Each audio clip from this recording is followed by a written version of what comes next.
the Berbalangs of Cagayan Sulu. Can people living on a remote island off the Philippines detach their heads from their bodies? And can such heads float or fly through the night to spy or attack others? Are these natives also able to transform themselves into fireflies to transverse the darkness? Is there any evidence showing any of this to be true? The case for it was presented in the 1896 issue of the Journal of the Asiatic Society of Bengal by Mr. Ethelbert Forbes Skirchley, a lieutenant in the British Navy and son of the Australian scientist S.B.J. Skirchley. According to Mr. Skirchley, the Berbalangs inhabit a small village in the center of the island and are greatly feared by their neighbors. The locals claim the Berbalangs are ghouls and must eat human flesh to survive, and who possess cat-like eyes with narrow slits for pupils. They dig up fresh graves and eat the guts of the dead. But sometimes there aren't enough dead, aren't enough corpses, aren't enough guts. And then, when the urge for living flesh takes possession of them, the Berbalangs hide in the tall grass, hold their breath, and enter a trance state which liberates their astral bodies, which dart off into the darkness in search of living food. They can enter homes, enter the bodies of inhabitants, and feast on their intestines. Potential victims can hear their approach as they make a moaning sound, loud at a distance, but muted at close range. When they are close by, the sound of their wings is audible, and their flashing eyes dance like fireflies in the gloom. A coconut pearl offers protection from them, as does a kris, a heavy dagger with a curved blade which has been smeared with lime juice. Lime juice is also sprinkled on graves to keep the Berbalangs at bay. But Mr. Skirchley was more a reporter than a folklorist, and was determined to visit the lair of the Berbalangs. At first no one would guide him, but finally one young man, Matali, agreed to go, rather reluctantly. They came within a half-mile of the village by 5 that evening, but Matali refused to go a step further. When Skirchley insisted, the young man gave him his kris and some limes. "If the Berbalangs offer you anything to eat," he said, "cut into a lime and sprinkle the juice on the food. It may be human flesh. The ghouls will feed flesh to the unwary, who then lose their souls and turn into ghouls themselves. But if you sprinkle the disguised food with lime juice, it will reveal that it is really human remains." Skirchley found the village deserted, the only living things being a few chickens and a solitary goat. He did find warm rice in basins, suggesting the inhabitants were about to start their evening meal when they disappeared.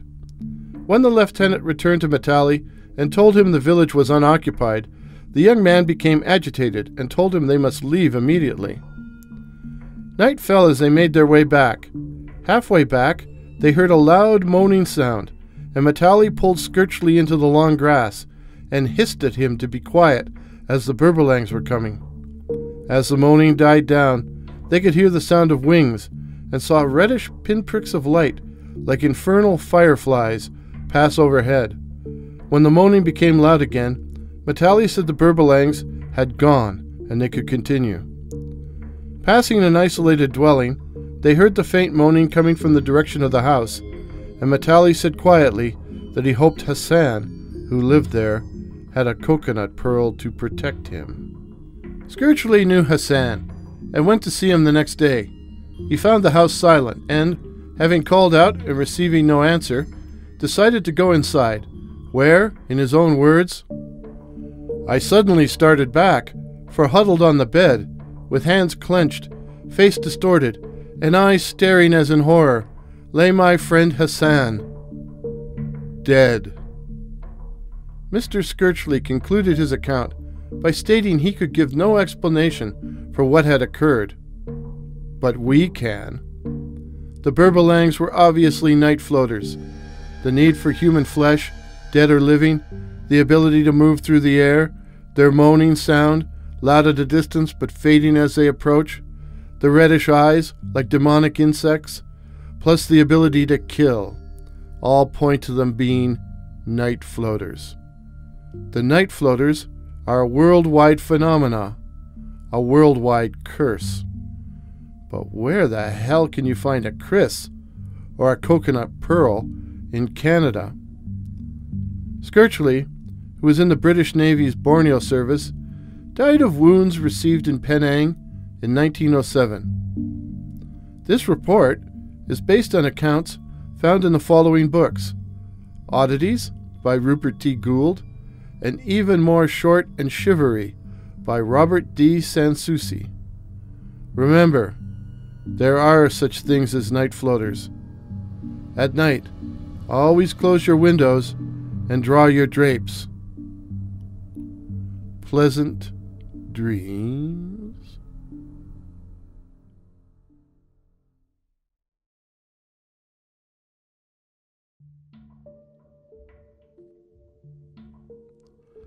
Aswangs, night floaters of the Philippines. Dr. Maximo D. Ramos could be described as the father of folklore studies in the Philippines. Educated at home and in the United States, Dr. Ramos realized the standard classification system for folklore motifs based on European folktales did not adequately cover many Filipino beliefs, such as belief in the Aswang, so he decided to set up his own classification system. This video is based on my reading of two of the doctor's many works. 1. The Aswang Complex in Philippine Folklore, and 2. Philippine Demonological Legends and Their Cultural Bearings. Any errors in understanding or interpretation of the doctor's works are entirely my own.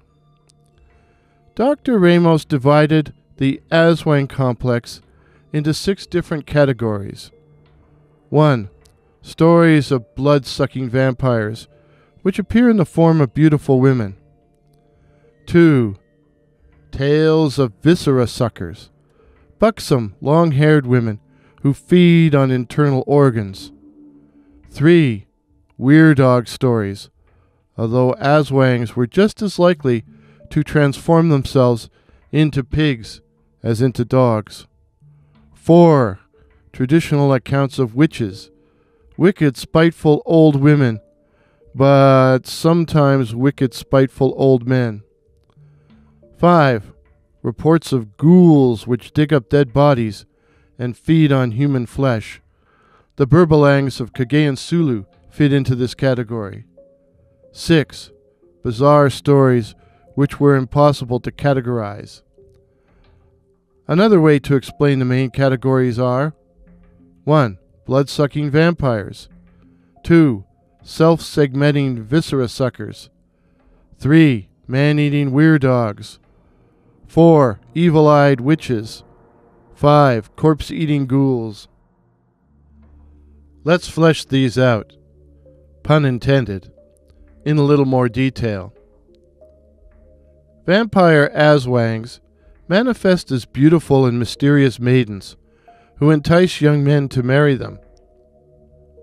Over time, the young men fall victim to anemia and die, at which point the Aswang moves to another village, meets another young man, and repeats the process. Unlike European vampires, these Aswangs have long, pointed tongues, like the stinger on a mosquito, which they use to pierce the jugular veins of their victims, to suck their blood. Viscera suckers suck internal organs, not blood. Unknown in European culture, they are common in Asian folklore. In daytime, these Aswangs appear as comely and voluptuous women with long hair. But at night, they split their bodies at the waist, the upper portion flying or gliding through the night, which makes me automatically think of the night floaters. On reaching a house where everyone's asleep, They extend long, thin tongues, shaped like drinking straws, through open windows or holes in the floor or the roof, and suck the guts out of their victims. Weirdogs can manifest as savage and bloodthirsty dogs, but also as boars or large pigs, and even as large cats, a regular goblin zoo. They prowl at night, biting and devouring villagers, and even entering homes to eat crying children. Pregnant women who are out at night must let their hair hang loose if they want to avoid an attack by one of these weird beasts. Ghouls are flesh-eating entities, flesh-eating cryptids with sharp claws, carnal breath, and pointed teeth. They feast on corpses and can smell people who are dying from miles away. Ghouls can appear as humans, but can also cloak themselves in invisibility. They congregate near cemeteries, hiding in the trees until they descend en masse to dig up new graves and eat. In his book Oddities, 1928, British paranormal writer Rubert T. Gould quoted the following account from the 1896 Journal of the Asiatic Society of Bengal regarding a Filipino tribe called the Berbalangs. These Berbalangs are ghouls and must eat human flesh occasionally, or they would die. You can always tell them because the pupils of their eyes are not round, but just narrow slits like those of a cat. They dig open the graves and eat the entrails of the corpses, but in Cagayan the supply is limited, so when they feel the craving for a feed of human flesh, they go away into the grass, and having carefully hidden their bodies, hold their breath and fall into a trance. Their astral bodies are then liberated. They fly away, and entering a house, they enter into the body of one of the occupants and feed on their entrails. The Berbalangs may be heard coming as they make a moaning sound, which is loud at a distance, and dies away to a feeble moan as they approach. When they are near you, the sound of their wings may be heard, and the flashing lights of their eyes can be seen like dancing fireflies in the dark. As described by Gould and by the report's author, Ethelbert Forbes Skirchley, the Berbalangs are a form of ghoul which feast on dead bodies, but which will also attack the living to satisfy their craving for flesh, in this particular case entrails. According to Dr. Ramos, one of the main functions of the Aswang belief is to promote what he labels social control. For example, the threat of the Aswang is used to make children behave, kind of like the threat, "The boogeyman will get you," in Western countries. It's a universal tool for parents. Stories that the Aswang is on the prowl can also be used to protect isolated fields and crops at night, as it makes people stay away, kind of like a cryptid "beware of dog" sign, or "beware of cryptid" sign. Finally, labeling someone an Aswang might make them curb unpleasant and obnoxious behavior. Maybe. But it must have worked enough for Dr. Ramos to mention it. As you can imagine, there are a multitude of stories about the Aswang in its various incarnations. Here's one recorded by Dr. Ramos about the blood-sucking vampire Aswang. As it appears to have been a semi-autobiographical tale, we'll call the hero Max. The year was 1930. Max was a struggling student living in Manila. His main recreation was to go dancing on Friday nights. Now, back in the 30s, Dance halls employed taxi dancers, sometimes known as dime a dance girls. Young men could rent dances with these young women by purchasing tickets for a small amount of money, such as a dime. But Max would only dance with one girl, a dark beauty from an obscure village, who always wore a bright red dress. She would hold Max especially tight, her ruby lips pressed against his neck as they moved around the shadowy corners at the edge of the dance floor. Max was bewitched, but she had a disturbing habit.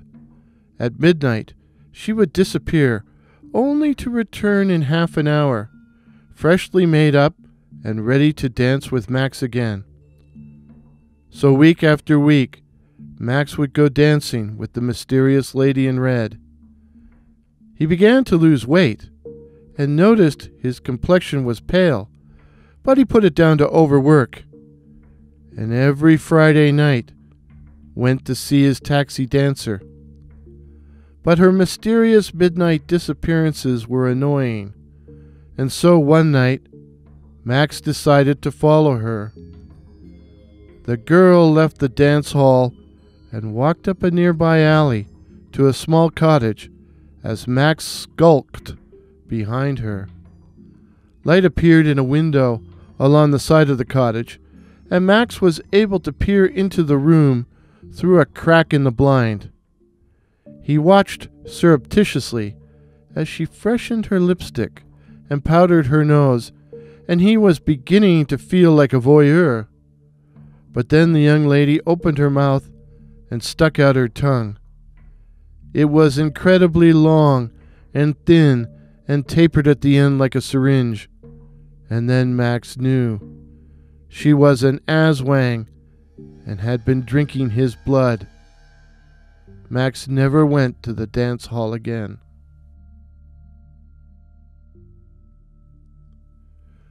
WSJ here.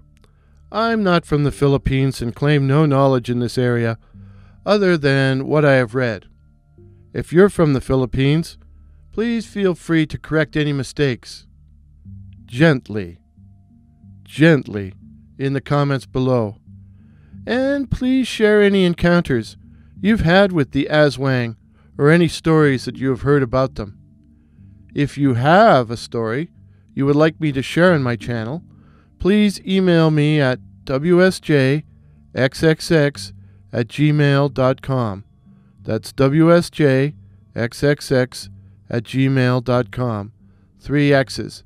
And please put the word Aswang in the title of the email.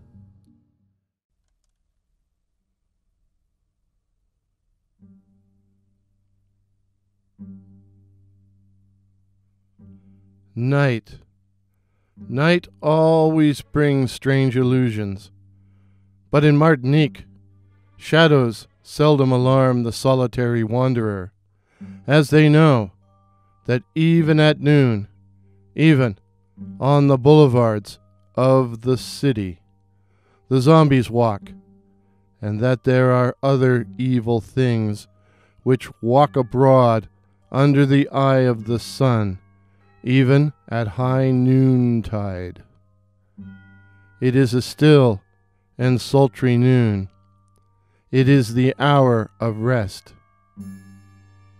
A woman is coming along the road, young, very swarthy, very tall and barefooted, wearing a black robe, a high white turban with dark stripes, and a white foulard thrown about her fine shoulders. She bears no burden and walks very swiftly. The approach of this woman has been already observed by the sugarcane workers living in the nearby village. But who is she? 2 young men, Gabot and Rafi, step from their doorways, remove their big straw hats, and salute her with a simultaneous "Bonjour, Mansell." "Bonjour, Missy," she responds, ignoring Gabbo, but smiling upon Raffi as she passes. Gabbo draws back in horror. Something in the gaze of the stranger terrifies him. "She does not make me afraid," laughs Raffi, boldly following her with a swagger. "Raffi!" cries Gabbo in alarm, but Raffi does not heed. The strange woman has slackened her pace, as if inviting pursuit, and in another moment he is at her side, and she asks him to accompany her, to escort her to her village some miles away. And as she puts the question, she stands still and gazes at him. Yet Raffi hesitates. He sees far down the road. Whee! How fast they have been walking! He sees far down the road Gabbo calling him back. For an instant he thinks of the distance, of the white road glaring in the dead heat. Then he looks again into the black eyes of the strange woman and answers, "Oui," with a burst of mischievous laughter, in which Raffi joins. She walks on, Raffi striding at her side, and Gabbo, far off, watches them go, and wonders if he will ever see his friend again. She quickens her pace and begins to sing, but Raffi cannot keep up to her and has been left behind. Already his thin shirt is saturated with sweat. His breathing is almost panting. Yet his companion's skin shows no moisture. Her silent respiration reveals no effort. And she laughs at him. And Raffi, utterly bewitched, wonders more and more just who she is, while up ahead she waits for him with her mocking smile. But Gabbo, who has been following and watching from afar and calling for his friend to come back, suddenly starts, halts, turns, and hurries away, fearfully crossing himself. He has seen the sign by which she is known. No one ever saw her by night. Her hour is the dead hush and white flame of noon. Mostly she haunts the mountain roads, winding from plantation to plantation, from hamlet to hamlet, sometimes close to the city, a woman simply clad, of lofty stature and strange beauty, silently standing in the light, keeping her eyes fixed upon the sun. Hours pass. Dusk is upon them. Still, the woman and Raffi walk together, chatting loudly, laughing, chanting snatches of song. The valley is well behind them, and all at once the woman leaves the main road, climbing a steep, narrow path leading up through the woods. But Raffi hesitates, uneasy, as he looks up the dark path. Where is she going? "It is the shortest route," she cries. But what about snakes? The fer-de-lance?" "There are none. Not a single one," she says. She has often taken the path. She leads the way. For a little while Raffi can plainly see her, but as the path moves into shadow, only the white turban and the white foulard remain visible. And then he can see her no more, and calls to her in alarm. She takes his hand, but how cold it is! She walks swiftly, surely, as one who knows the path by heart. Ahead, in the darkness, a dull, vast rushing sound rises into the night. Her face is in the darkness as she stands before him. Raffi still holds her hand, which he fondles lovingly, murmuring to her in sweet undertones. "Do you love me?" she whispers. "Oh, yes, yes, yes, more than any living thing." Yet she seems to doubt him and repeats the question over and over. And all the while, gently, caressingly, she draws him a little nearer to her side, nearer to the great dull rushing sound that rises from beyond them, a mighty waterfall off in the darkness. "Do you love me?" "Oui, oui," he responds. And she suddenly turns to look at him, her face transformed into the leer of a grotesque, deformed goblin, as she shrieks with a burst of hideous laughter, "Then die!"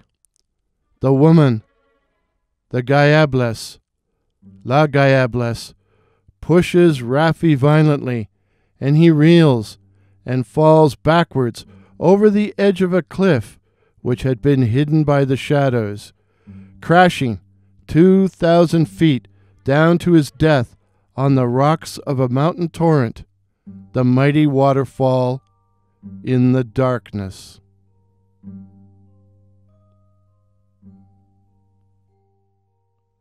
If this is your first visit to my channel, please consider subscribing. My name is Warren, and I write and tell original ghost stories and original horror stories featuring cryptids such as the Night Floaters, werewolves, and the Black-Eyed Children.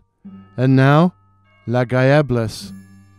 La Guiablesse is the Martinique version of La Diablesse, a paranormal entity found in Caribbean folklore.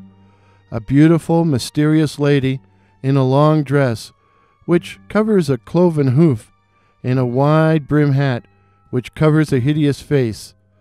This she-demon is known for stealing babies, and for enticing men to their doom.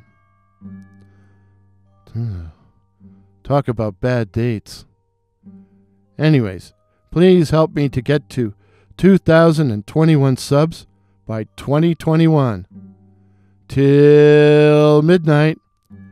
Cheers.